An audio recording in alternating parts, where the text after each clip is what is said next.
Hey guys, Les here, aka Gorth Balian, and there's two things that I learned for 2020, or at least sort of two new things that I'm doing for 2020 compared to the previous season, 2019. And so these are kind of like business New Year's resolutions of some sort, whatever you want to, whatever floats your boat, however you want to think about it. But these are two things. I tried to get three things because three is always that lucky number. But really, I couldn't think of a third one. I'm sure there are some minor third things, but there are two major ones. Number one, we are only taking clients with credit cards. Okay, and in fact, we're going to be taking the full amount of the job, the full payment, before that rental is even out the door, before it's even delivered. So that is something that I'm doing different compared to 2019, where sometimes I would break that rule. Now, our business is fairly young in terms of businesses. We're only really 3 years old or so. And so, I don't know, it took me 3 years to realize this is absolutely ridiculous. But yeah, it took me 3 years to realize that, hey, you got to take a credit card in order to be secure. I mean, if you're a customer and you don't have a credit card, have you not rented anything in the past? You need a credit card. It's default stuff. And why don't you have a credit card? Are you a criminal? Are you an alien? And I don't mean the immigrant alien. I mean the alien from outer space. You should have a credit card. It's 2020. Everyone who's anyone has a credit card, okay? And I'm sorry. I know there's some crazy guys out there who don't have credit cards, but I'm sorry. I've had just too many bad experiences. I tried to be nice. I tried to give clients and people the benefit of the doubt. But apparently, sorry about my thumb, that is not enough. Apparently, that's not enough.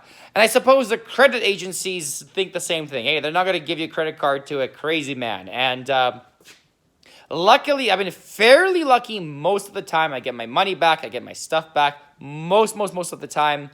But if there are any problems, it's with the people that I don't have their credit cards. So it's completely my fault for being completely silly, completely inexperienced, and not accepting credit cards. So now, I'm sorry, you don't have a credit card. Goodbye. Out the door. See you later. I don't want your $20, $50, whatever, Or I suppose you can put down a deposit in cash of hundreds and hundreds of dollars to cover your rental. So, which probably won't happen. I mean, I probably won't even ask that because that's ridiculous. So, sorry, you need a credit card. Number two, last year, everything I was doing, all the work that we were doing, and especially this kind of applies in the busy season, say that the weekends are busy. So, Friday, Saturday, Sunday, Monday, because we're returning, picking up. The weekends are busy. And I made the mistake of packing in all the work into the weekend, into Saturday, into Sunday, into Friday.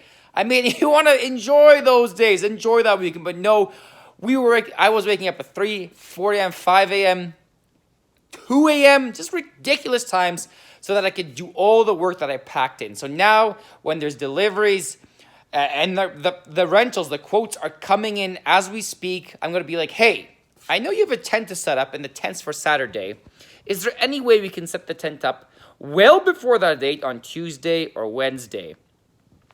And then I'm going to schedule everything so that the whole week is consistent. So instead of having 2-3 crews just jam-packed into 2 days or 3 days of the weekend, we have 1 to 2 crews spread out during the whole week. And